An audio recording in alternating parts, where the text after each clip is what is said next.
এই কামিজের উপরে কাজ করব, ফিশবোন স্টিচের কাজ করব, আর মাঝখানে একটা করে সোনালি চুমকি বসাবো, এই যে চুমকিগুলো।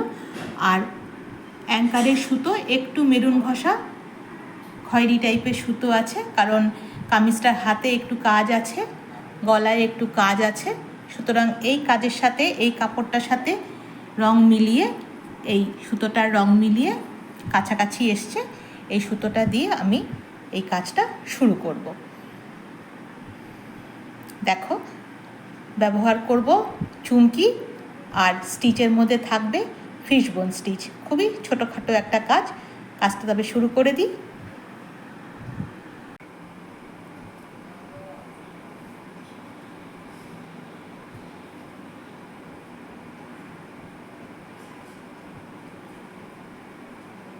নিয়ে নিলাম একটা সোনালি চুমকি, আর এই যে কাজটা আমি শুরু করে দিয়েছি, দেখতেই পাচ্ছ, মাঝখানে একটা চুমকি বসিয়েছি, আর চারদিকে চারটে ফিশবোন স্টিচ দিয়ে আমি এই কাজটা করছি।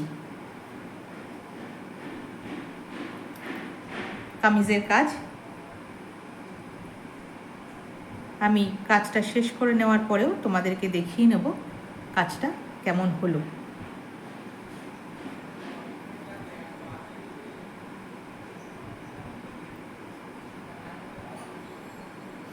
আগে চুমকিটা বসিয়ে নিই।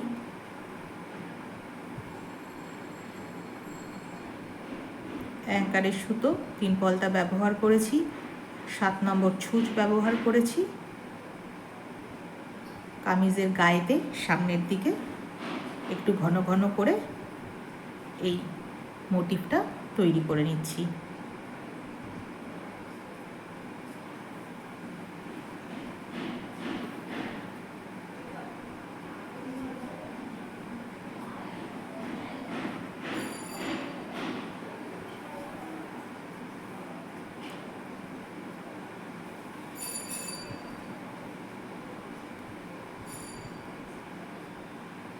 দেখো কত সহজেই, অথচ কত সুন্দর একটা ডিজাইন নিজের মতো করেই তৈরি করে নেওয়া যায়।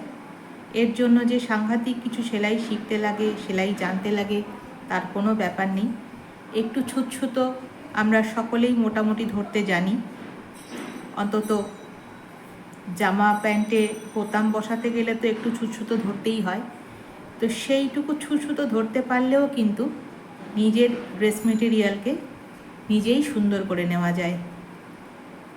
অত্যন্ত সাধারণ স্টিচ, ফিশবোন বলছি কিন্তু ফিশবোনের মতো করেও কিন্তু করছি না, দেখতে ফিশবোন টাইপেরই হচ্ছে, কিন্তু তোমরা দেখতেই পাচ্ছ সামান্য 4 তুলছি মাত্র।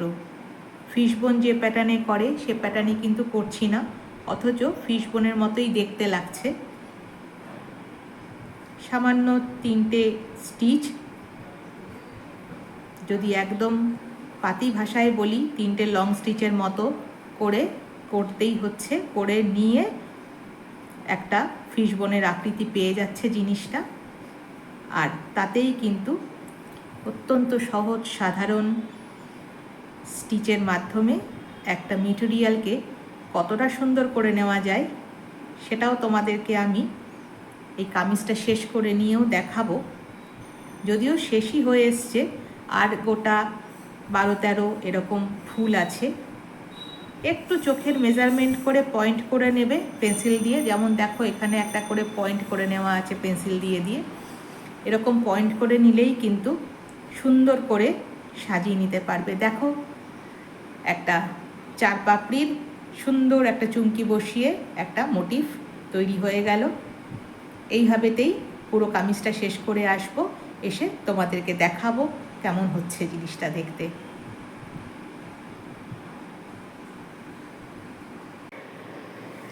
শেষ হয়ে গেল আমার কামিজের কাজ, দেখতেই পাচ্ছ। শুরু করেছিলাম এইভাবেতে সারা সামনের গা জুড়ে কামিজের একদম গলা থেকে শুরু করে নিচ পর্যন্ত এই ছোট ছোট মোটিফগুলো তৈরি করে, কি ফাঁকিবাজি সেলাই করে একটা কামিজকে, একদম ফাঁকা ছিল গাটা, কি সুন্দর তৈরি হয়ে গেল।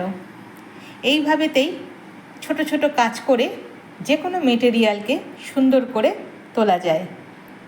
তো বন্ধুরা, আমার এই ছোট ছোট কাজগুলো তোমাদের যদি দেখতে ভালো লাগে তাহলে অবশ্যই আমার চ্যানেলটিকে সাবস্ক্রাইব করে দিও, ভিডিওগুলোকে লাইক করো, বন্ধুদের সাথে শেয়ার করো, আর এভাবেই রঙিন সুতোর মায়াজালকে ভালোবেসে তার পাশে থেকো।